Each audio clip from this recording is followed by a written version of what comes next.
Hello, everyone. Welcome to another episode of Film Seizure. Today we have a pretty big one for you. A little movie that, I don't know, pretty popular.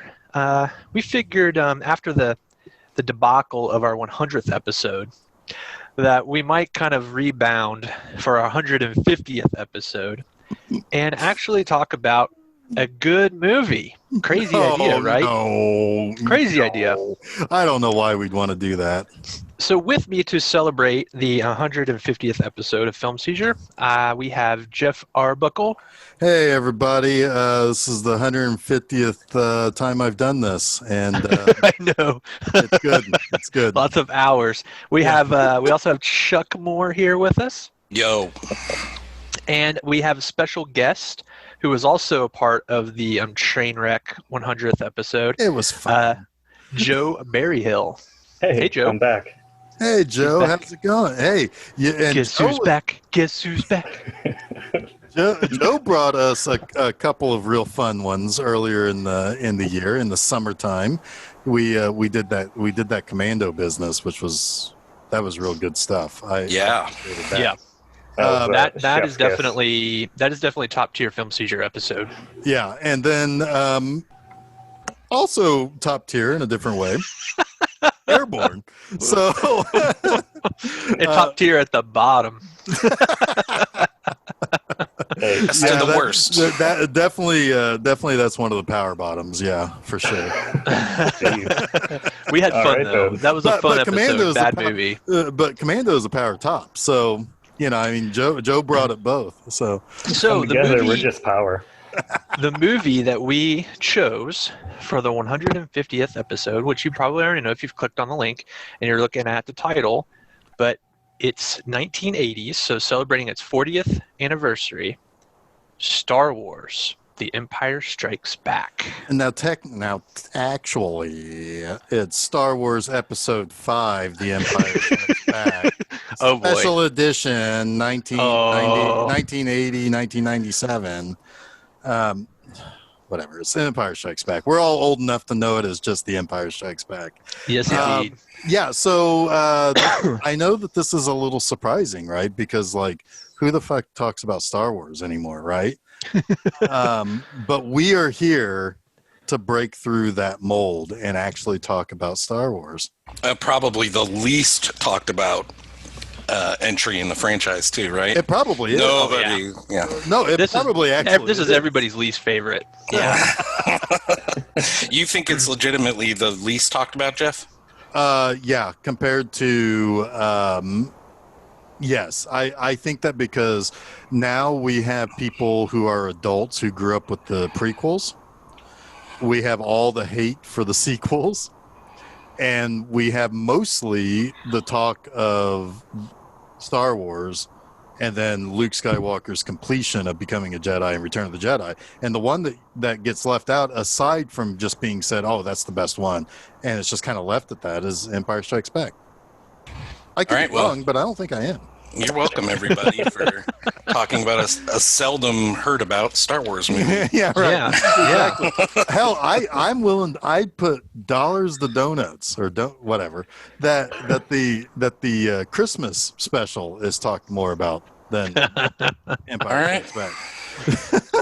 Let's talk about it then. Well, then, yeah, I'm sure that everything we say about Empire Strikes Back will be newly uncovered gems of knowledge and kernels of anecdotes that will blow everyone's minds. I got one for you.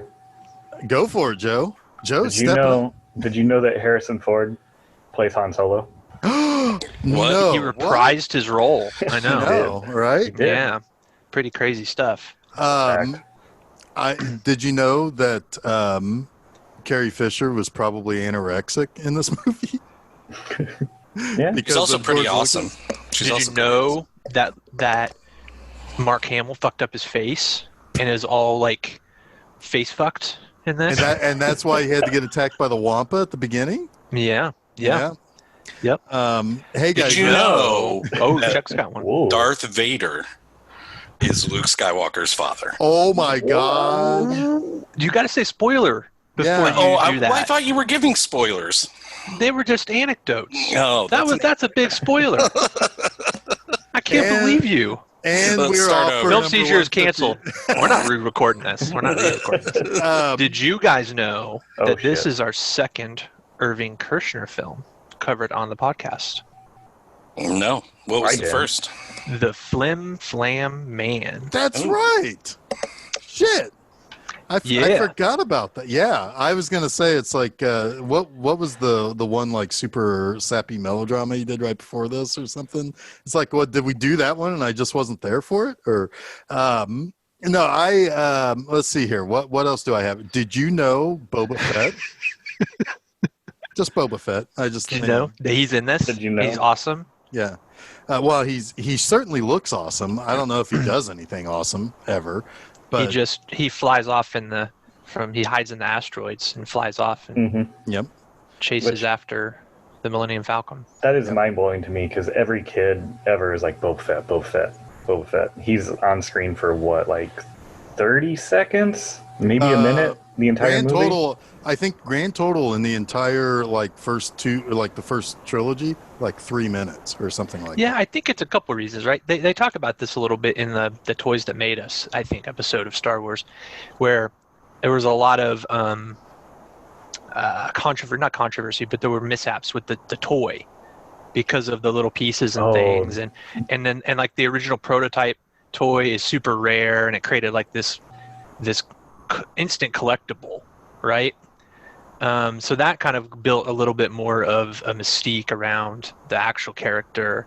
I mean, And yeah, but at the end of the day, it just fucking looks cool. yeah, you know? he looks cool, but he's like Got a super rocket short. pack? Yeah, he's got a rocket pack. He's got a cool rifle. He's hanging out with some other cool looking dudes. The other bounty. Another guy who isn't cool looking at all. I love the hairy schlub who's there. Oh, Dengar. Yeah. By the way, you guys know the six bounty hunters in this movie. Absolutely not. I wrote it down from memory. I know my favorite bounty hunter IG-88. is Dog. IG-88. Yep. My favorite we is saw him in The Boss. Mandalorian too, right? Yes. Yeah. Yeah, it was basically him. Yeah. Basically, I think it's a different model, but Same pretty type. close. Yeah. IG-89 or something. IG 8895. You know, he's just Instagram user 88. No, my favorite is Bosk, the lizard dude. Oh yeah. Yeah. So you got Boba Fett, Dengar, Bosk, IG-88, 4LOM, which is the bug head on the droid body, and Zuckus, who has a bug body and almost looks like he's got a droid head. So there you go. Sweet. No, let's talk a little bit about Star Wars in general here. So all of us kind of basically grew up on this stuff. Like this is our like mythology, man. Yeah, and to be honest with you, Empire Strikes Back is everything I think of as Star Wars, more so than even Star Wars. And I think a lot of that is, I think a lot of it comes down to George Lucas can't really tell a script very well. He can tell a story, he can't really tell a script. The first Star Wars movie is very stilted in a lot of ways. I mean, it's still got a lot of fun and adventure, and and I think it does something that a lot of movies, particularly nowadays, aren't quite as good at, which is like it's really good at fleshing out heroes and telling a hero story. But Empire Strikes Back deepens the hero story, but also like shows off the actual danger of the Empire a little bit better, because they're everywhere and they have unlimited resources, and you didn't really get that in the first movie. And Yeah, to really, go along with that, I think that's really well illustrated with the probes. yeah, Sent thousands of probes into the vast reaches of space, I think is what they say. And you got to think about that. That is to find the rebel base on Hoth it's probably way more than thousands of probes to make that happen. well, and the thing You know what I is mean? that Because the because probe I mean, didn't even really find that. It's just Vader was like, that's where they're at. So well, it did and it didn't, but right, yeah, but it transmitted back, information that was relevant. But yeah, the vastness of the Empire. I mean, that is a crap ton of probes. I mean, you can't even just do one probe per planet, because planets are huge, right? Right. So I mean, you're talking probably hundreds of thousands, if not more, probes. Yeah, probably. And Lots of probes, Chuck. That's a lot of probes. Probes. Probes. probing. They're probing the galaxies. They're probing the galaxy. They're probing for the Force. Just fingers poking everywhere. Yep. Everywhere. The long reach of the Empire and its little proby fingers. Probes. Probes. And one of those probes ended up hosting Survivor. Yeah, that's where I was going earlier. I knew it. Oh, he named himself Jeff, and he started hosting TV shows. Yep. You got to do something after the rebel base is found, otherwise you just you're out of a job at that point. Yeah. I always thought it was weird. The first thing he does at the little tribal council meeting is go. Sounds like a bob-omb. Yeah. Oh no. But you get the impression, like, it does a really good job at, like, okay, now Darth Vader is like obsessed with Luke Skywalker, and before you find out that thing that Chuck like totally spoiled, spoiler, you just see it as kind of like this very, very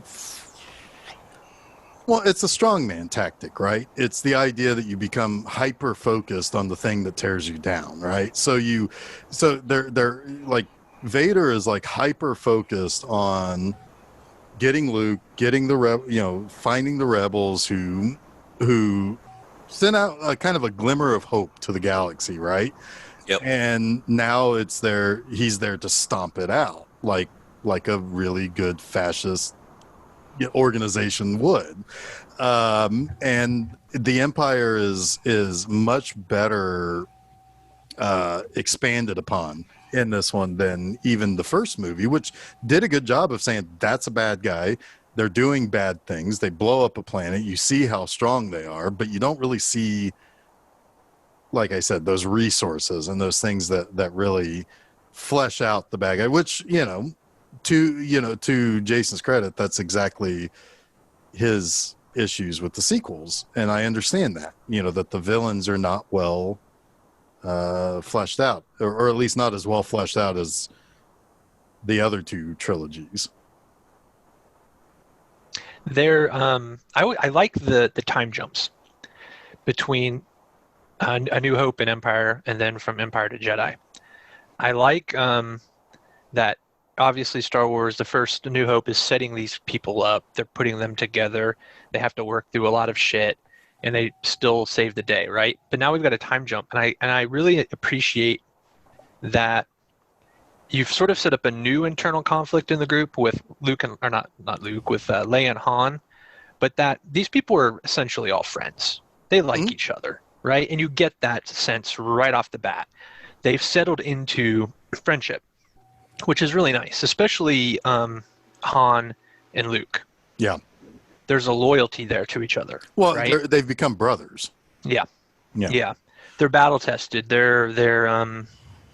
legitimately care for one another. But Han is still Han, right? And Leia is still Leia. Both of them very stubborn. And for me, a lot of the fun in this movie is driven from those two. Yeah. I would agree with that. Yeah, because like what Luke is off doing is kind of his own story, which is fascinating in itself, but it's, it's building that lore of the hero. Whereas you can't just show that for 2 hours. You gotta have the other people doing something too. Yeah, I mean, Hoth is the whole entire, sequence of Hoth is like the perfect opening for a sequel. It lets you know exactly where you are in the story. It lets you know the new things that are coming. You understand the fact that all the elation from the first movie was just one small victory, and the Empire is still dominating. Yeah. Right. like right from the beginning, you're like, okay, that small victory everyone celebrated was just that. Right. A small victory. Granted, they blew up the Death Star, which is huge, but still. Right. I don't know. It's awesome. I love the opening of this movie. It's probably one of my favorite moments in all of Star Wars. And I'll be honest, up until the new movies came out, Empire was the only one I liked anymore. Star Wars was still a serviceable film. I don't really care for Return of the Jedi or the prequels at all. And I kind of dug some of the new ones a little bit, hit or miss, but yeah. I think the Hoth set piece is probably my favorite of any of the movies. The entire drop you in, you feel the scope, like you actually feel like, oh, there's no way they're getting out of here. Like the Empire is going to take them over. You feel that. You've got the hover bikes and the walkers and some of the coolest crap ever with the grappling hooks. Like even now you're like, wow, this is pretty awesome. Like it's just great scene, great set piece like throughout. Yeah, and it also helps. It's like it's a cold, desolate planet too, right? Mm-hmm. So it's like they're alone. You know, like there are. I'm guessing there are members of the Rebel Alliance throughout the galaxy, but they pretty much make a tactical error by being almost entirely centralized on this one planet. And it's a cold planet. They have very limited ability to operate on the planet. They hope that it is barren and desolate and far enough out that the Empire won't find them, but they underestimate them, you know, like the crazy obsession that Darth Vader has. And yeah, he spends a lot of fucking resources on those probe droids. We've already talked about them probes. Yeah, I mean, if he is successful in taking out Luke Skywalker, it's over. Yeah. Like, granted, he's a little obsessed, kind of Moby Dick, you know, obsession with either killing or capturing Luke. He's right. If he gets Luke, it's that like they rule the universe. There's no doubt about it. My piece on the set piece, it is also my favorite set piece in all of Star Wars, the Battle of Hoth. And not only that, but I feel like that scene and the entirety of the movie The Thing are what has really rooted and cemented my just general love for snowy set pieces and snowy movies, you know, that cold kind of just that when the elements are so against you and as a force of conflict. Right. Even in The Shining too it's very absolutely. So yes, and wow, yeah. I mean, all three of those movies came out around the same time, you know, early '80s. Yep. I mean, as far as like the scenes in Hoth, it's got some of my favorite things that I was glad to have the toys of later. The probe droids are freaking cool looking with all their like spindly legs, and they look like little robot squids. Yeah, squids or jellyfish even. Yeah. Yeah. I love tauntauns. I want one for myself. I wouldn't leave it out in the cold to get like its belly sliced up. They smell that terrible. reminds yeah, they do, of my favorite April Fool's joke products was the Tauntaun sleeping bag. Well, it was a joke product that was so good that they actually started making them. Yeah. Was that Think Geek that did that? It was. I think it was Think Geek, actually. But like my all-time favorite Star Wars toy I ever had was the AT-ATs. Yeah. When I had an AT-AT when I was a little kid, I called it my dog. And I treated it like a pet. Put it on a skateboard, walk it behind you. But then, like, you know, like even the snow speeders were such a cool design. Like, it did not look like what we saw in, like, that was the one good thing about this movie. It was just like, hey, all of these things are still in this world, but here are other things that don't look like the last movie. Yep. And like, one other thing that I had was they had these things that came out with this movie that were like little, they called them micro collections, and they were like little itty bitty toy play sets that came with little die-cast figures and things. Yep, I had that. Yeah, And cool. I think the reason why I had so many of them from this movie was they weren't a very successful product, so they were like clearanced. And like, you know, my mom was a single parent, you know, so it's like to get a little kid toys during the 80s, which is a very difficult time for any parent, I'm sure. You know, it's like I had so many of those, and like the Hoth ones, I think you could interconnect them so it could make one big like story like thing.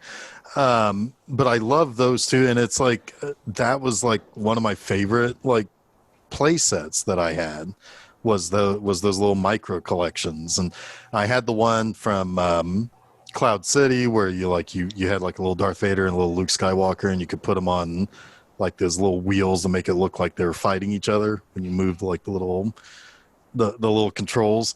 But yeah, didn't they have a carbonite chamber one? yes. Carbonite. I think I had the carbonite chamber, and I know I had the Ewok Village one of those. Yeah, I mean, I definitely, and yeah, later in like for Empire Strikes or for Return of the Jedi, I definitely had like that big Ewok thing, and I like had that fucking net that you could capture Chewbacca in, but the goddamn thing always got tangled up with itself, and it's like it didn't work that well. But anyway, but yeah, no, I mean, this was like, yeah, and like I said, you know, it's like this is. Everything in this movie to me is Star Wars because it needs to waste no time in setting up characters. Really, it's like we know all these people, and that's it's one of those examples of where you can do something bigger and better with a sequel. Yep. And Han like has some of the greatest lines in Star Wars in like the first 11 minutes of this film. So good. Yeah. Like when he totally overreacts and says, "Then I'll see you in hell." Yeah. Okay, can we talk about that for a second? Because I actually laughed out loud at this because he's like, "Hey, so your Tauntaun's not even going to make it to the first, you know, checkpoint or whatever." And he's like, "Oh, I see you in hell," and then the Tauntaun just slowly walks away. Yep. Like, also, see you later, guys. Also, if the Tauntaun won't make it to the first checkpoint, why would a human? Like, seriously, these animals are native to this planet. I would assume, right? I guess because they're exerting all the effort, and Han's just sitting on it. I'm sure his insulated bomber jacket is much more suited to the environment than Tauntaun's fur. Yep. That has been evolutionary, generated. That's not the right word, but you know what I mean. Naturally selected to survive in the elements of Hoth. Fair enough. I mean, when he cut open the belly, all that flubber fell out of him. That always grossed me out as a kid. Me too. Oh, I liked it. It's like, ooh. I didn't want that to happen. I didn't want that thing to die, but it proved to be useful. You got to use all of the Tauntaun. They're filled with sacks of heat. Sacks of goody heat. Sacks of heat. Some of that good insulation. Yep. Chances of survival 725 to 1.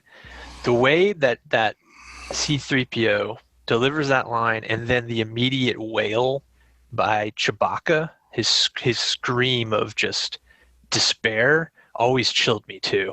Like, Chewbacca he's concerned. Yeah.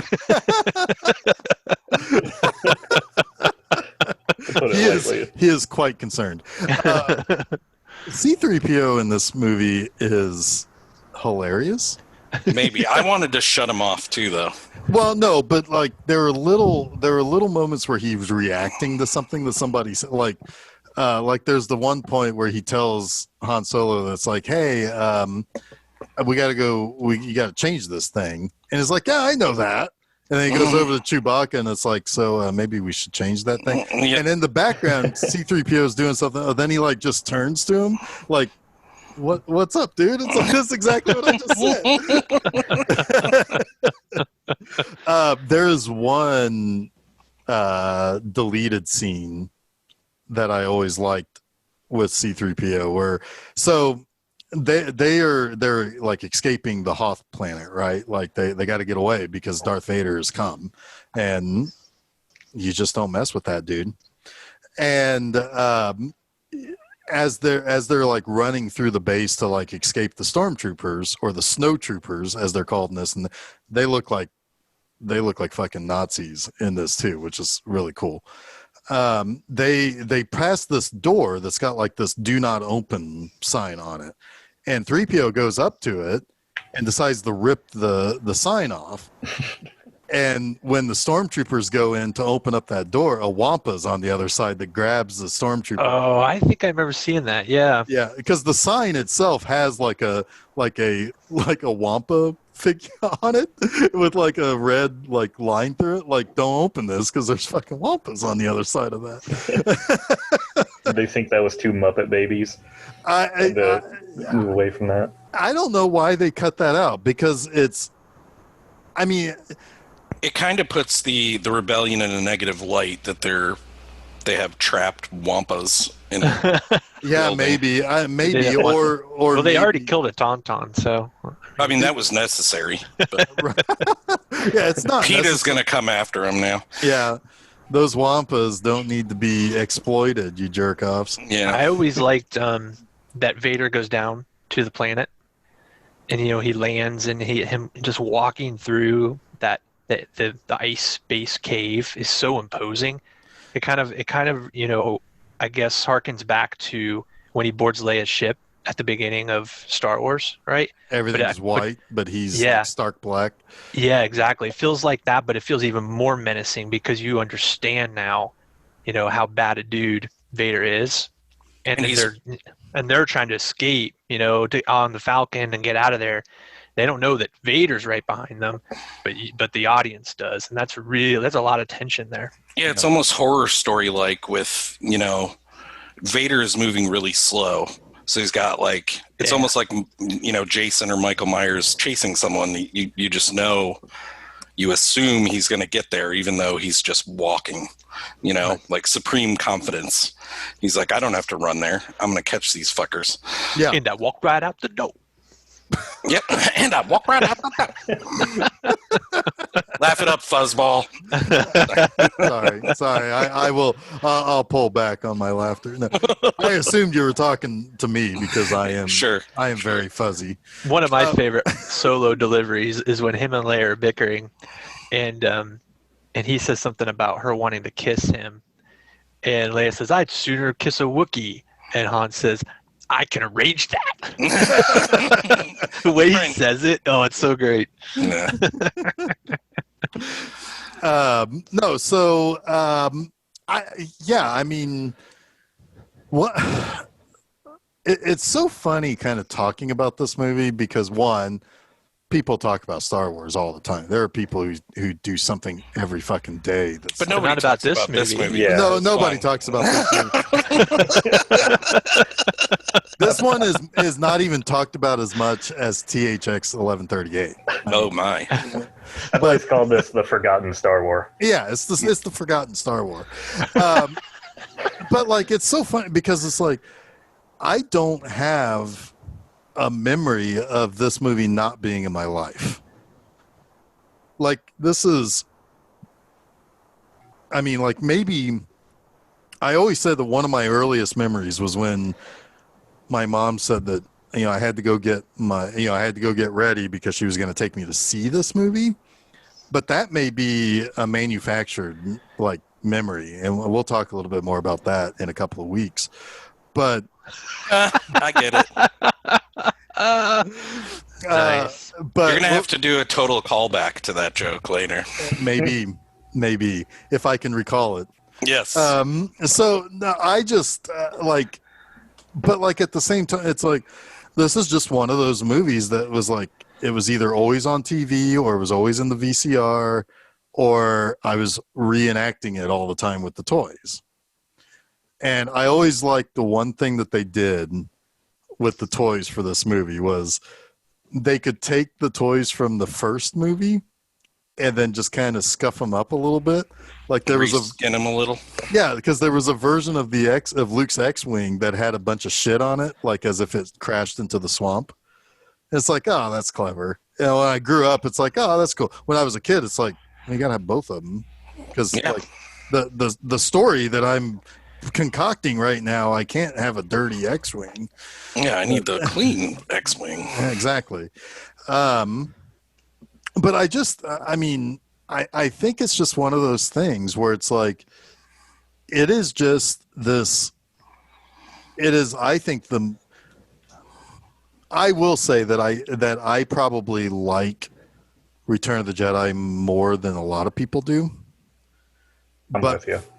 Yeah. I was going to ask Joe because he's younger than us. I'm guessing, and maybe this is completely wrong, that Return of the Jedi was your introduction to Star Wars. Maybe. Do you have any recollection of that? Because you were too young for. Yeah, I was born in '81, so I don't think I saw any of them in the theater at that time. It was all like video or on TV. So it could have been like the Ewok Christmas special you saw, possibly. I don't know, but if it was, I blocked it out, so that's good. Yeah, well, Jedi was the first one I saw in the theater. Really? Yeah, I definitely remember seeing that multiple times in the movie. I had seen the first two, but Jedi was definitely the first one. Jedi might have been the first one I saw in the theater too, but I definitely had a relationship with Star Wars prior. Oh, yeah. Like, going into that movie, I was as amped as probably anyone could be for a film. I still have that shelf right there that I'm pointing to. That is a Return of the Jedi shelf that I had as a kid. Nice. And it came with a little table and chairs that those have long gone because they were like for little people. And I'll be honest too, I loved Return of the Jedi as a kid. I mean, it was made for me, like it was made for kids our age in a lot of ways. And it's probably, yes. Yeah. And I've not, for some reason, do not have the sentimentality for it that I do for Empire, because Empire grew with me. Yeah. Like when I was 14, I understood a little bit more. When I was 20, I understood more. You don't get what Yoda is talking about to Luke later in the film until you're older. Yeah. That was something else I was going to bring up here about some of the stuff that Yoda says. But no, I mean, like, I think here's the thing about Star Wars, because it kind of begins with this movie a little bit, right? Because you had the first movie, which was a phenomenon, right? And now it's getting a sequel, and it's getting the continuing story of those characters. And there are things about that are really, really done very well to explain what's going on with people and with these characters that are throwaway lines, which are throwaway lines with purpose, though. Like, if you're writing a story where you're trying to flesh out the relationship of two people, you say something that is short and sweet and to the point. It talks to the audience, but the people, it does not seem out of place for two characters to talk about, right? So then you have this movie that comes along, and now they're talking about things that happened between the first two movies. And in a way, it's very smart, and it does a really good job of exploring more stuff. However, it also kind of sets Star Wars on the track of being ruined someday. And what I mean by that is, it's like, well, we ran into that bounty hunter at Ord Mandel or whatever, or that changed my mind. Now somebody out there wants to fucking see that story turned into a movie or turned into something. And it's like, that's not necessary. None of that is fucking necessary. I don't think you can blame them for building great lore. Go ahead, Jason, please. Yeah, I was going to say something similar. I think that's also what makes it great, is that this galaxy is huge. Right. And there are all those stories out there. I mean, that's what the whole Mandalorian is exploring, right? The Disney Plus show, and that's great stuff. Right. Star Wars can be more than just the Force and light swords and Jedi and light swords. light swords. Light swords. There is a lot beyond the Skywalker story. Well, sure, and I think the those problem are the is things that those are things that I like the most too. I think what I'm getting at though is that that classic pitfall that a lot that kind of came about from this is that you're building something that is building on top of a phenomenon that is directly tied to a lot of people's nostalgia. And because I have that really strange relationship with nostalgia, that oftentimes it's like it brings out the worst in some other people, I guess, is what I'm getting at. It's not Star Wars' fault, but at the same time, it is something that I think begins with this movie is now you get all of these extra stories that in the movie in and of itself, if we're watching it as adults, it's like, wow, that's really smart. Now I know they've been through some stuff. But it's kind of setting itself up for this kind of rabid fandom that I'm not very impressed with anymore. Yeah, I know that we've talked about these things in internet discussions, and Jeff, you and I specifically have talked about this offline, is I don't care what those other people think. I don't care what they say. I don't care what their argument is on the internet or elsewhere. If I like something, it doesn't matter. The problem for me with Star Wars is that the people that took the interesting threads and pulled on them didn't uncover anything great in most cases. Right. If they were good, I'd be all for it. Go ahead, Joe. You were gonna. Yeah, Jeff. It sounded a lot like you were referring to Solo in some aspect. I mean, yeah. There's a lot of that. Like, okay, well, how did he meet Chewie? How do you do the Kessel Run and 12 parsecs and all that? It's like that really. It's cool you're showing that, I guess, but it's not necessary. Like how he met Chewie doesn't matter. They're lifelong bros. You know? Yeah. I just like that the Star Wars universe is so vast now that it's almost like choose your own adventure. Well, sure, there are now alternate histories. There's several alternate histories now that you can choose. I can completely ignore the three most recent Star Wars movies in the Skywalker trilogy or the Skywalker saga, and read Timothy Zahn's Heir to the Empire trilogy instead, right? If I want the version of Star Wars that I prefer, that I grew up with, quite honestly, because those books were almost as important to me as the movies were. So to me, it's like, yeah, I'm going to talk shit about stuff I don't like, but I'm not going to take it that personally. No, what Jeff's driving at are the people who I think is what you're driving at, are the people who are so caught up in Star Wars defining their childhood that they can't have anything that deviates from it without just being really arrogantly annoying and drowning out any sort of really rational conversation. Well, it's partially that, but it's also like a lot of that is we're also driving it to like I look at the prequels, for example. How much of any of that was? I'd rather not look at them. But, can we not? But how much of any of that was necessary, right? It's there's this idea that there's like all of these cool little extra stories that could be told, and maybe could make for decent books or comic book or maybe even a cartoon. Sure, fine. But when you have the people at the top of the food chain who begins to buy into the fact that, well, we need to show there's money out there, and now they start to mine that, and it's kind of becomes this secular, or a cyclical kind of right snake feeding on its own tail, where you have the rabid fans feeding the person who wants to smell their own farts to then give something to the rabid fans. And there are some of those rabid fans that immediately reject it. And there are some of the rabid fans who's like, this is gospel. This is the new chapter of our Bible. Right. And it's like, both of those people are very annoying. The unfortunate thing about the prequels to me is that Lucas got it right. He started at 4 for a reason. because 1, 2, and 3 just weren't necessary to tell a great story. And if they had continued to do stuff, like I liked Solo myself. Yeah, but I if, liked it a lot. Yeah, I if- kind of talk crap about it, but I enjoyed it. I didn't need them to tell those stories and Yeah. you know how he got his name. I'm like, did we need that? No, it wasn't. But it was a I fun enjoyed the adventure. movie. But I we enjoyed need- the movie. we It was need fun. stuff like Mandalorian, which explores, like Jason was saying earlier, the vastness of the universe outside of the Skywalker trilogy. The problem with there's Star an Wars is underbelly to it. it kept trying to tell their story when they'd already done it. Yeah. It was already good enough. I mean, if anything, for me, they could have remade Return of the Jedi and been like, that's the end of the Skywalker story. But, Well, Mandalorian yeah. is great. Go ahead, Jason.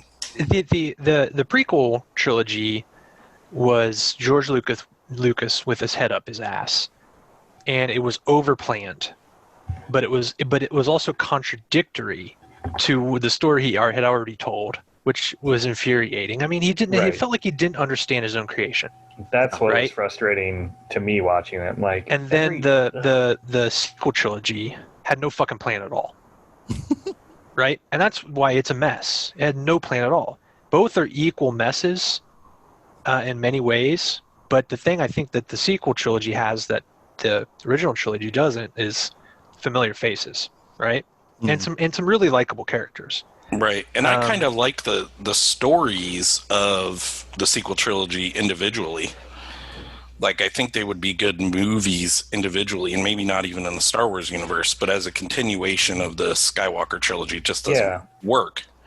Yeah. Well, they were also too late. They were probably 10 years too late. They should have been making those instead of the prequels. Yeah. When Hamill and everyone was younger. Right. Sorry, go ahead, Joe. When you could better pick and choose who's going to live and die. Yeah. In other words. But You but don't have again, to Lucas deal had with his head that up as his it ass. happens. He wanted Right. to tell this. He wanted to tell this like Jeff said, almost this biblical tale of lore, because he put too much self-importance into the story, and it sucked the fun out of it. It sucked it of its fun. Sucked it of its fun. Yeah, we could talk about those movies for a long But time. should we? We no, probably let's get- shouldn't. let's Let's not get look back at to them. Empire Strikes Back. Let's go back Yes. and look at the good at the best of the best. Are we the off best the of the Hoth best. yet? No, we aren't. So Let's next get off up. the Hoth. So so like the Why? Empire eventually finds the rebels hanging out on Hoth, and they invade, and there's a really good little action scene of there's two really good, really cool things that happen with this escape. First, when everybody shows up at Hoth, or right before they show up at Hoth, they have like that one shot of like, ooh, look how big and scary the Star Destroyers were in the first movie. Well, now here's a shit ton of them, and oh my God, there's one that's like 100 times bigger than it. That's a cool shot when you see, Yeah. the Super Star Destroyer. It's like, holy shit. Again, it shows the limitless resources of the Empire, and but then when they have to escape, they've got like this ion cannon that they use to cover their escape, and they hit one of the Star Destroyers, which was always really cool because then you see like the little transport ship like fly by it, and it's like, oh, that's fucking cool. They still have some tricks up their sleeves, even though they are small and underfunded. Right. As a They're doing the rebellion. Revolutionary War, like They're clucky. guerrilla tactics to Yeah. get out of this thing. Yeah, and to what you were saying earlier, Jeff, you've got all of these uniform Star Destroyers, then the one big one. We've got the ragtag ships, just like a motley crew put together. None of them look the same. Nope.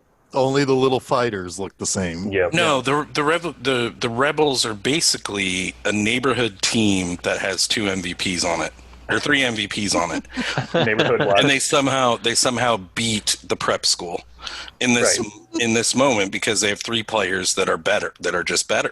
Are you saying the Empire Strikes Back is the Airborne of Star Wars? Yes. I am, but I dug all that, like the ion cannon to get the escape. seeing Leia be the general again, because it's been a while since I'd watched Empire, actually. So seeing her as in the general in the newer ones, I'm like, I don't remember this Leia. Yeah. But then I watch Empire, I'm like, oh, there she is. She was doing this in Empire. It was great. It's great. Yeah, hell, she was taking charge in Star Wars. She was, but not quite in the way she was here. As like, she's the leader of the rebels. Yeah, she's the strategist for sure. Yeah, she was willing to stay behind and go down with the base. But that's why you need guys like Han Solo who are like, no, you're the package that I would be sent to grab. The important shit that's here are you and Luke. And he knows it because he essentially saves both of them in this first 20, 25 minutes of the film. He does. He saves them both. Yeah. I really like the scene when Luke is about to leave on his X-Wing and he scratches Chewie behind the ear when he says goodbye. Oh, me too. That. Yeah, that's great. I think it's great too that even though there's this love triangle sort of going on, that Luke and Han never really let it bother them. It doesn't affect their relationship or their care for one another. Well, there's even it carries over into Jedi, because there is kind of a bashful moment that Han displays, I believe, if I'm remembering correctly, in Jedi, where he assumes at that point, or doesn't assume, because they have obviously the awesome exchange at the end, him and Leia do, but there's sort of like this, isn't there a sense in the air that Luke is still winning the suitorship until it's kind of discovered that they're because he's like, because she's like, I hope Luke was off that thing, because as they're watching the fucking Death Star in flames above them, it's like, I'm sure he wasn't on that thing, and she's like, I know he wasn't, I felt it, and he's like, yeah, that's what it was. Okay, well, when I'll get out of the way or whatever. Yeah, exactly. And then she's like, no, he's my brother, and he's like, oh, and then he's like, oh, I'm back in the game. Yeah, but then he also had a moment where he's like, oh. Yeah, spoiler alert, by the way. You two kind of kissed. You guys didn't announce your spoilers here. Oh, God. But was there... Touché. Does anyone know for sure if the Lucas original storyline had them as brother and sister from the start? I don't believe so. Because it's kind of awkward. Like, their kisses, I wish they were a little more brother and sisterly, even if they kind of gave you a little idea that they might be romantic. I think we would all like that. Well, the line, no, there is another. Lucas had to know who the other was at that point when that was written, right? Unless it was the assumption that it would be Han Solo. It could have been anyone at that point, honestly. But you're right. But you're right about a couple things, though, Chuck. I bet you Irvin Kershner didn't know, and Carrie Fisher and Mark Hamill probably didn't know. Right. Yeah. Right. Mark Hamill was the only person. Mark Hamill and Irvin Kershner were the only two people, aside from Lawrence Kasdan, that knew that Vader was Luke's father. Yeah. So, maybe Kershner. Well, Kershner, that might have been a thing where it's like, well, we know there's going to be a third movie. We'll throw this line in, and then they realize later it's like, just make it Leia. Yeah. Or whatever. Maybe. Yeah. Could be. So the Millennium Falcon, because this is another good thing when they finally, you have Vader walking down the hallway, not even briskly, like just a giant terror that he is. Out for a jaunt. Yeah. But they take off, and C-3PO is giving them the asteroid odds, right? Yeah. When they go into the asteroid thing, and Han Solo saying, never tell me the odds. Like, I say that all the time. And I forget what it's from. Like, but I'll say it and be like, oh, yeah, that's Empire Strikes Back. God, I don't know. I was just trying to get us off Hoth finally. Sorry. Yeah, I love the line when he's trying to get the hyperdrive going, which again, the Millennium Falcon, is its own character in these movies, which is so great, right? Right. Well, and Solo proved that it absolutely is its own character. Yeah, yeah. Which is odd. I don't know if I like that. I didn't like that so much either, but but I love the line, man. It's all this rat-a-tat between Leia and Han in this movie. When she says, "Would it help if I got out and pushed?" And the way he responds, "It might." is the best because it completely shuts her down. Like, where do you go from there, right? Right. And it also kind of like shows, I don't really know what to do here. So this isn't helping. Yeah. It kills me. It might. No, and then so now this is where we have the divergence, right, of the two storylines, right? So you have Luke following what his destiny is supposed to be, because he did get captured by the Wampa on Hoth. As he was like freezing in the cold, he kind of has a vision of Obi-Wan Kenobi saying, "Hey, you got to go to Dagobah and see Yoda." The Jedi guy who instructed me, not that Qui-Gon Jinn guy. That drives me crazy. Yep. Yeah. Anyway, I'm gonna bring it back to the prequels. No. So they go. So he's gonna go to Dagobah. He's not gonna meet up with the fleet. He's gonna follow his own path and become a Jedi. And meanwhile, you have Leia, Chewie, and Han and C-3PO in the middle of all the action and adventure. They go through the asteroid field. They land inside the big space worm, and they fight off space bats, and then they float out with the space trash, only to be followed by the space bounty hunter.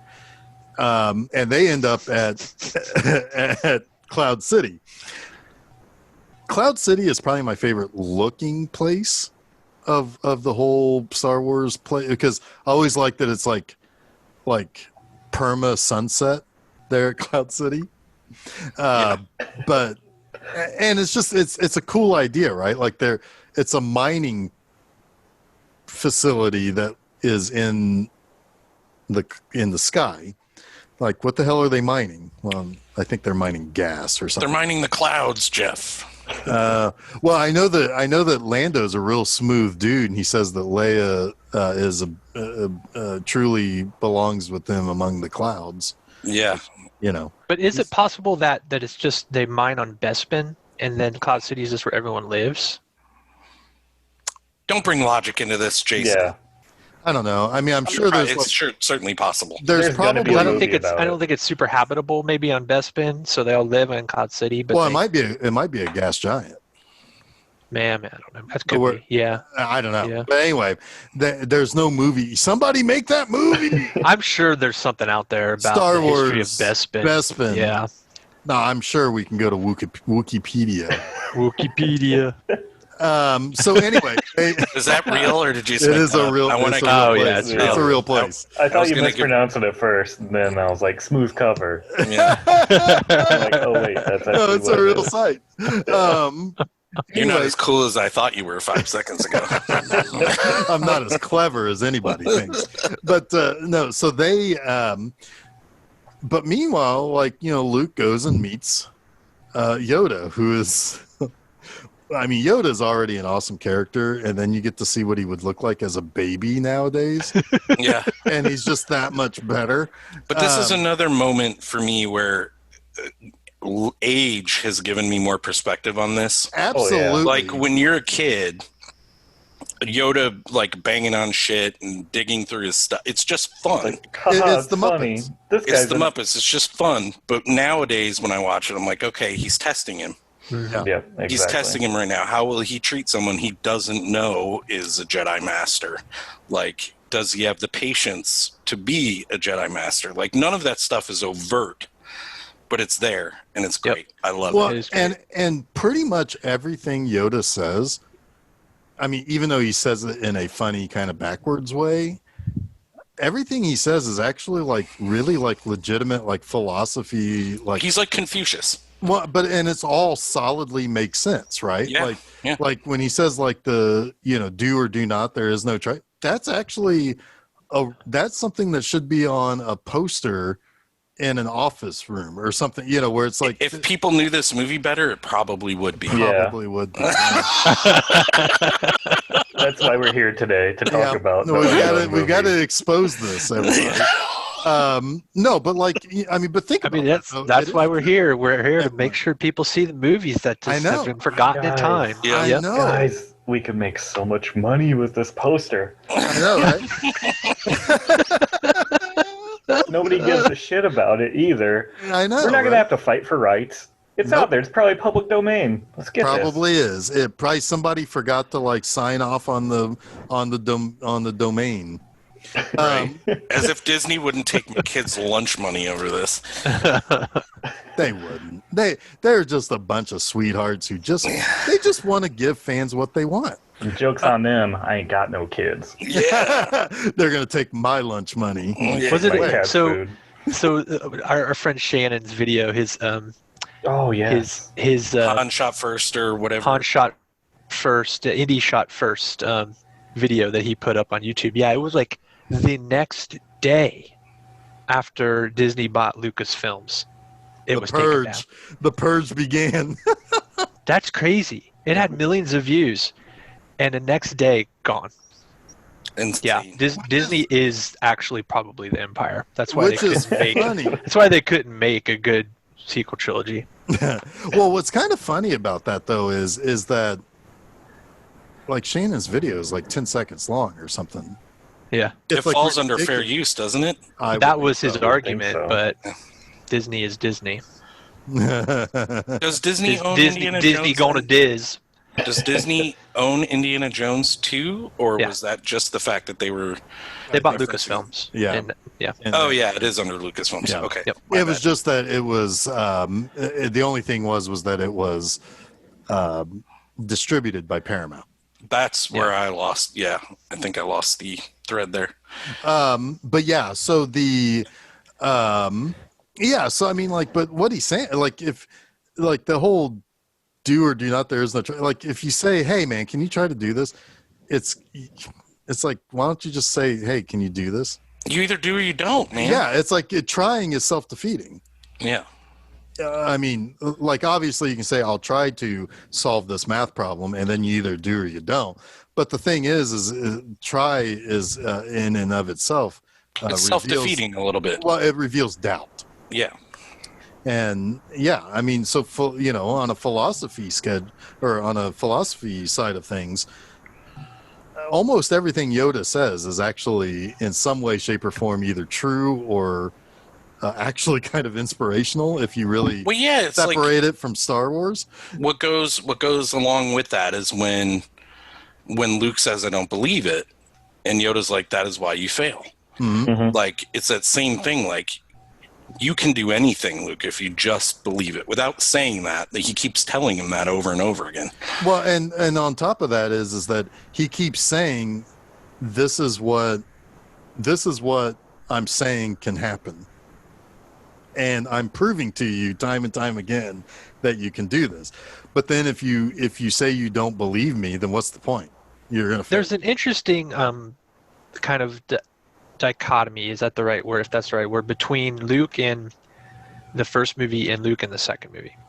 Luke in the first movie is very sure of himself, but overly confident, right? He thinks that he is the bee's knees, basically, right? And he's just going to take on the Empire and win, and he kind of does. But by the second movie, I think his cynicism is starting to creep in, because they blew up the Death Star, and yet they're still battling this vast empire, and it doesn't look good. Long-term prospects look grim. Right. So he's starting to doubt himself.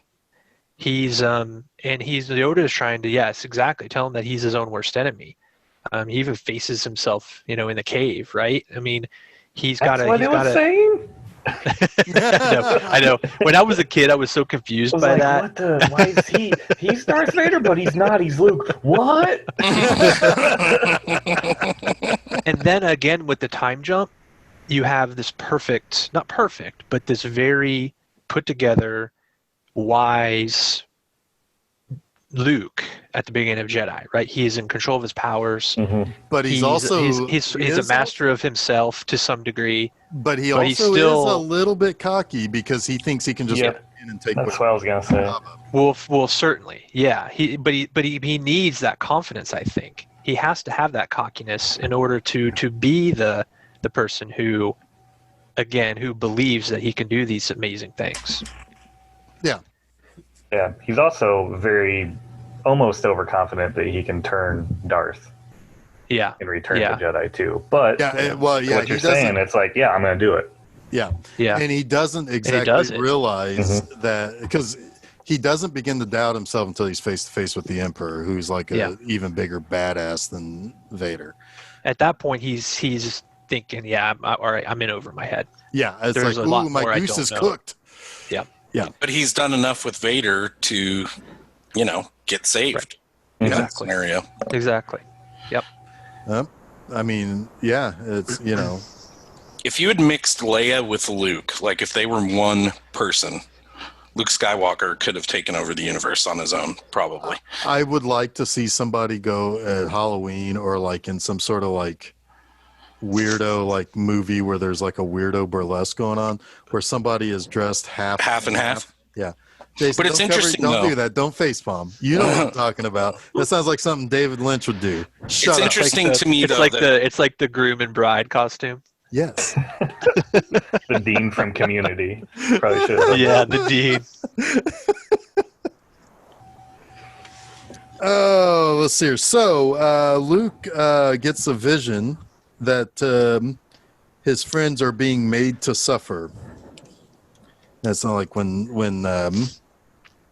was that Obi-Wan that said that's why they're being made to suffer? It's like, damn, dude. It's like they're not. It's like that's mean. But Obi-Wan's a realist, man. From a certain point of view. Sounds like Obi-Wan went to Yats and they ran out of the drunken chicken right before he got there. Our national audience won't get that joke, but that's okay. That's all right. There are some things about this that are interesting. The moral dilemma, or is it even a moral dilemma? Yoda and Obi-Wan want him to stay and finish his training, because his training and him becoming a Jedi is much more important to defeating Vader than him running off before his training is complete to save his friends, right? But his friends, I think, are also what make him who he is, right? They're what makes him a good person is his loyalty to his friends. So to allow them to suffer and not try to intervene, is its own sort of struggle that could, harm his humanity. Well, yeah, right. I agree with you. I think that Yoda and Obi-Wan were wrong. Yeah. Because if Luke had sacrificed his friends, that's what would have put him over to the dark side. I agree. I think that's what you're saying, and I hate to interrupt you, but no, that's exactly right. You just said it more succinctly. The irony, though, is that he doesn't actually do anything. Well, I guess he kind of does sort of help Leia and Chewie escape. He distracts Vader enough that they can, yeah. So I guess they save him, but they ultimately save him. Yeah, exactly. Mm-hmm. But really, actually, it was Lando. It was really Lando who did most of the heavy lifting, though, to save Leia and Chewbacca. Yeah, no, it was mostly Lobot. No, I mean he's the one who had to scramble the. Lobot is low key one of my favorite Star Wars. Oh god, Lobot's so cool. Lobot low key visor head. Yep. Yeah, he's got the thing. Okay. There's Marvel did a comic where they explain like he ended up having to he ended up getting injured to the point or something where he had to get that stuff added on to his head, which also purged him of his emotions or something. Lobot is very Flash Gordon. We haven't mentioned Flash Gordon today yet, though, but he reminded me of the visor dudes from Flash Gordon. Yeah, Chuck, you would make a killer Lobot. You should be Lobot for Halloween. Hey, would I have to shave my beard, or can I be a bearded Lobot? That'd be funny. You should keep the beard. Who's this guy? And Jason, you should be Lando. Sure. Yeah. Just get a cape. Can I be white or? Probably should remain white. Yeah. Yeah, exactly. probably. I'm just trying to take the joke to the next inappropriate level. I thought former host Lando Ken Reesian Shuttleworth was Lando. Well, that's true. He does like Colt 45. Hey, is Lobot short for lobotomy? I believe it probably is. I never thought about that. That's a good point. Holy smokes. He My got mind that just computer blew brain. up. Did you learn that on Wikipedia? Not gonna lie, I'm like, I gotta see that guy. I can't remember exactly what he looked like, so I started to type Lobot, and that was the autocorrect. I'm like, maybe? Man. That mind blown. Do you mean this? Hey, Wikipedia, here we go, guys. Yeah, there you go. So they now I would argue though also that Obi-Wan would tell Luke that he wouldn't have to be saved if he didn't leave. Right, but everyone else would be dead. Okay, so the idea, I guess, is that no one can see the future, right? But the assumption is that Luke needs to get better as a Jedi, and he can save them later. But what if he doesn't? I think that was their argument. Yes. But I'm inclined to think that they were wrong and that something bad would have happened to one of them. And it's weird, too, to think that Yoda might have been talking about Leia when he says there is another, when he was willing to sacrifice her. Right. Yeah. Well, unless he was kind of blowing smoke up Luke's ass about whether or not he could see what was going to become of them. Well, the future that they saw should have been the one with Luke going, because that's what was going to happen. Which they shouldn't have been able to see a future that he didn't go. Well, which could mean that they're like, oh, let's hope he doesn't go. So we'll just say, I don't know. I don't know what's going on. Yeah, it's a little muddy. It's time travel, foresight, all that. It's always muddy. It's hard to read the future. Yep. So the converging stories in this is what I think is something that is done really, really, really well in this movie because, all roads lead to Cloud City, basically. And no roads lead to Cloud City. Well, yeah. All the Skylands. Roads? Where we're going, we don't need roads. But so everybody is rushing towards good old Cloud City. Lando is going to take off with Chewie and Leia. C-3PO is in pieces. I had that figure too, where you could take them apart. Me too. That was so cool. Yeah. R2 meets up with them there, and he's able to, one, open the door to get to the Falcon, and two, discover that they didn't fix the Falcon because the Empire told them no. Yeah. And then Luke has to face Vader. Now, did they say Boba Fett's there? Yeah, Boba Fett's there, looking cool. They turned Han into carbonite to test it, just to see if it would work on Luke. Yep. And when they walk into the dining hall, and Vader's just chilling there, sitting at the head of the table, that scared the absolute utter shit out of me as a kid. Why is he there? Oh my god, it's so jarring the first time you see it. It almost doesn't feel like he's real. Like it's real. It's almost like another cave mirage, like a nightmare. Because also he's like, you can't shoot the dude. He's just blocking it with his hand. Yeah, and it's great because it sets up Lando as a shady, unknown for the rest of the movie. Like he says, I didn't have any choice, but is that really true? When he's trying to help them escape, he could go against them at any time. Right. Well, yeah, that was the thing also, because he even telegraphs what's going on, because he's like, yeah, I just made a deal that'll keep the Empire out of here forever. Yeah. Oh no, Vader's having. By the way, what do you think? How do you think Vader was eating that meal in that dining room? A straw. was it like Rick Moranis in Spaceballs? He's just sucking it through his. I think he can use the Force, and the little bubbles of soup come into the air, and they can go into his. Oh, mouth. he vaporizes it, and then he just. That guy could be vaporizes too. it. He breathes his food. Yeah. Yeah. He What a vaporizes creepy it. fucker he is.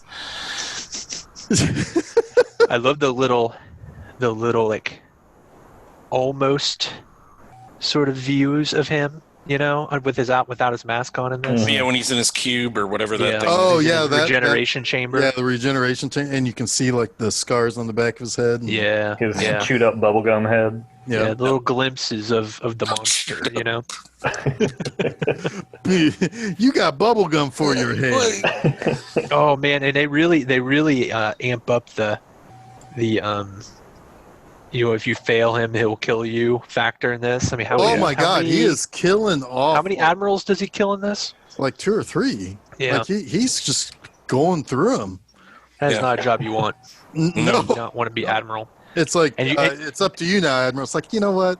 Oh, no, not the this Admiral. guy. Let Pick Giles. Pick Giles over there. Yeah. Here's the thing: you don't want to be captain, because No, if you're captain, then you're probably gonna be admiral one day, and if you're admiral, you're gonna be dead. Yeah. Yeah, I think I think it's like, hey Jeff, it's up for you to get the captaincy. It's like, you know what? Nah. Let Ensign Jimmy over here pass me up. Yeah, he'll be a great fit. He deserves it way more than me. I'm cool here as a corporal or whatever. Yeah. Like the highest you want to go is lieutenant. Lieutenant. I'm Yeah, good as just lieutenant. start screwing Lieutenant's up. cool. Yeah. Right. If anybody knows actual ranks, you can let us know. Comment, tweet Comment at on us. this web zone. So basically Luke, he fights Vader. He kind of stands his ground for a little bit, but you can kind of also tell that Vader's just toying with him a little bit. And he eventually something happens to him. Anybody want to state what happens to him? No, I just slice off my hand. Yep. So this is the first of. Well, no, this is the second. Of He told many. me enough. He told me you killed him. I'm your father. I'm your father. Oh, that's good stuff. You won't Everybody believe look- your eyes when the X-wing rides. Everybody look up the Star Wars gangster rap. It's the best. It's the best 3 minutes of your life. That's pretty good. So no, he so one of many hand slicings that happens in the Star Wars universe. I'm pretty sure that like 50% of the galaxy is like only one armed. Probably. Yeah. It's something they continue for a very, very, like, I think almost every movie somebody has a hand or an arm like sliced off.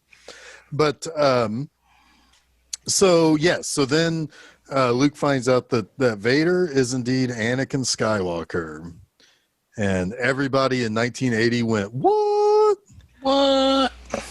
And Bitch, are you for real? bitch, are you for real? That's what Rudy Ray Moore said. Yep.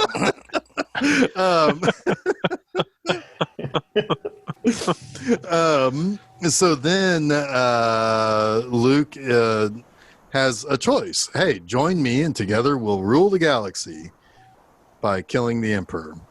I don't know if the Emperor saw that as a possibility when he said to Vader, hey, why don't you go try to turn the son of Skywalker?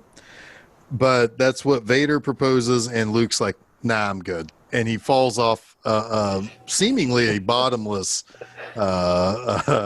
silo, but then is lucky enough. I always kind of assumed he used the Force to fall into the... It looks like it. Yeah. And so then he gets He hung yeets out on the out of there. Yep. Yeet. And then he gets hung out to dry on the somebody's fucking TV reception's getting all fucked up because he's hanging out there on this antenna. I just figure that's a laundry chute and the clothes just lands on that and dries. And then you pull it back in. And it's like, God damn it, God damn it, Space Edna, I'm not going out there to get the laundry. Luke's sitting on my undies. I love the idea of some guy in his house on Cloud City just like smacking the TV. Well, God damn it, King of the ESPN. It's Mr. Futterman. It's like, oh, these, it's like they started making these TVs on the Alderaan, and this is what you get. Yeah. So anyway, Leia and Chewie and Lando have gotten away from the Empire. They are taken off in the Falcon. Luke is able to call out to Leia using the Force, and this is, I think, probably the first indication that she is the other Hope, because she's like, "Hey, man, we got to go back." Luke's hanging out on some dude's antenna, and he's trying to watch the space football game. Yep. The Tauntauns were just coming back. Yeah, he's got 50 space bucks on the Tauntauns. So then. You have to have a lot of intestinal fortitude to watch a Tauntauns game. Yep, you sure do, because they're not very good. Nope. They crumple before they get to the end of the first quarter. Yep. So then they go back. They tend to freeze in big moments. Anybody else? I didn't hear yours, Joe. Do it. Said bad cold weather team. Yeah, Oh, same joke. Same joke. Yeah. They're the 80s and 90s Tampa Bay Buccaneers. Can't win under 40 degrees. Tom Coughlin out there with his chapped face. They really stink. Boy. Boy, I wish we stopped with my intestinal fortitude. It was your fault. So then you cut that one wide open for us. I just searched my feelings, and I know that's true. So they get Luke. They take off. Luke gets a new robot hand, and Hell yeah. He hangs out outside the galaxy as the rebel fleet take off. And Lando has raided Han Solo's closet. Yep. Because he's now wearing Han Solo's clothes. Yep. But it perfectly sets up the next film. Like you already know what's going to happen in the next movie or what needs to happen to move the story along. So it's great. It's such a great. I mean, it's the best Star Wars movie in my opinion. I think most people agree with that.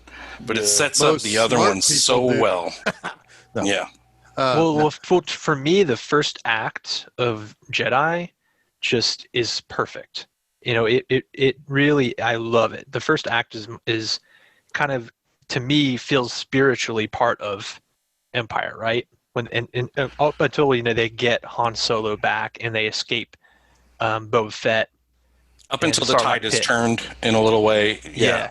Like that feels like the actual sort of conclusion to Empire, right? But it's a perfect first act for the last movie. Agree.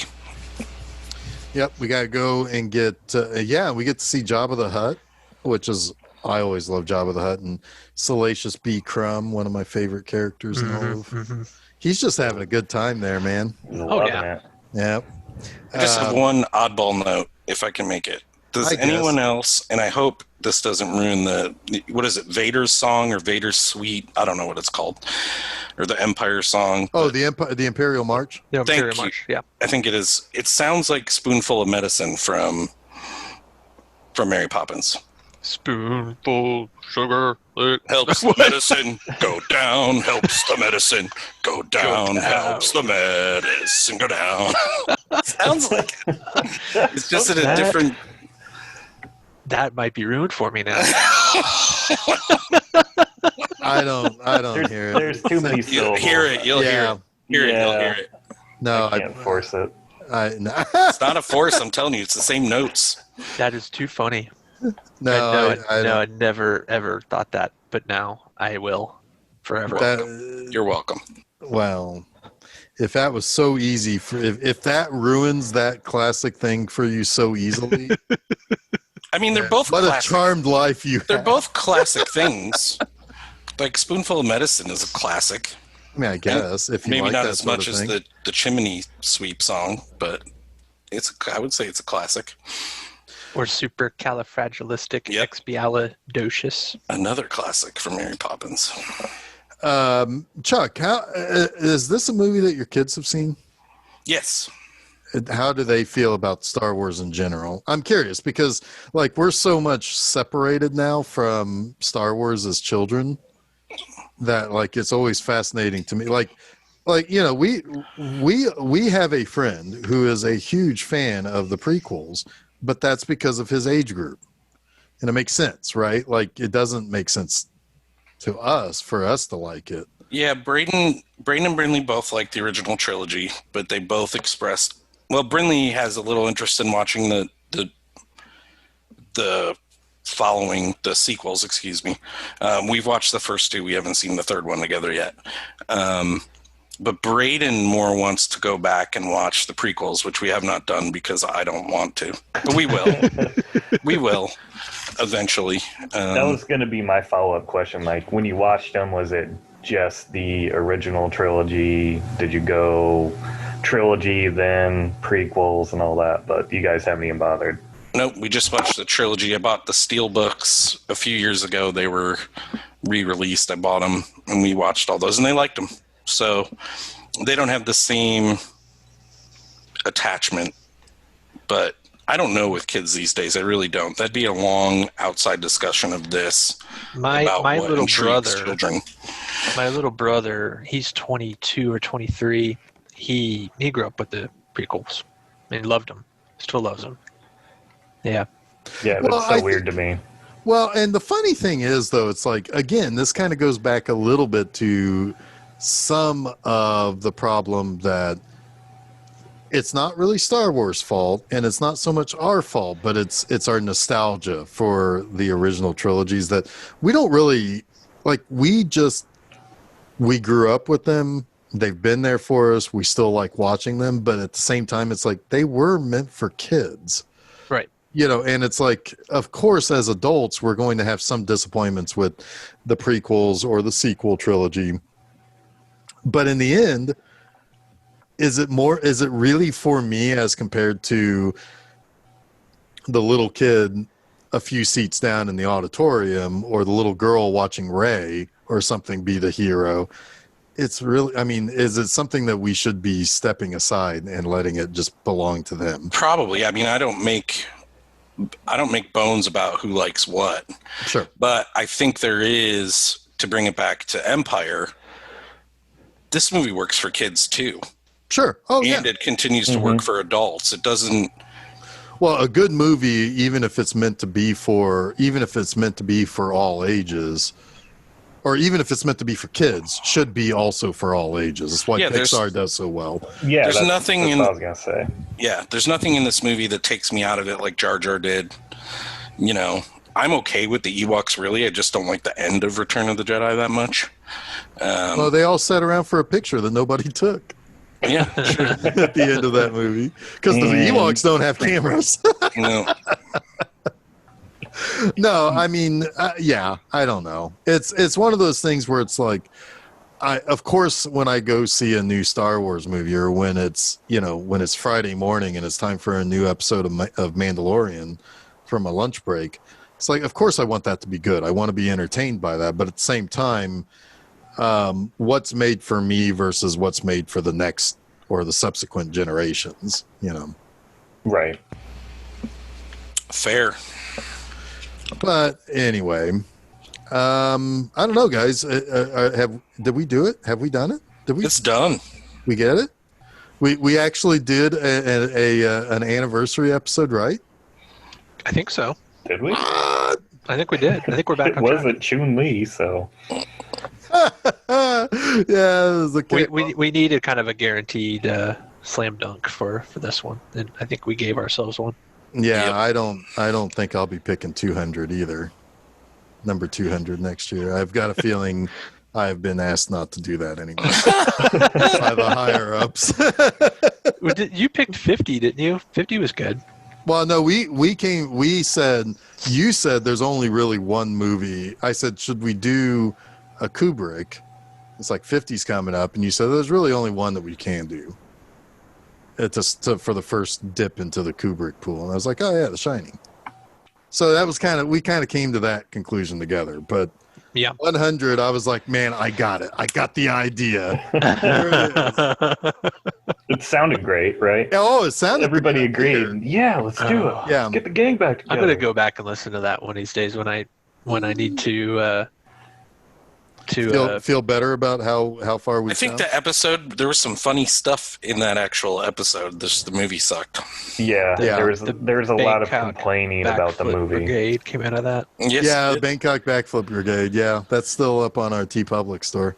Our second best-selling shirt. Yeah, next to the gonna check my files.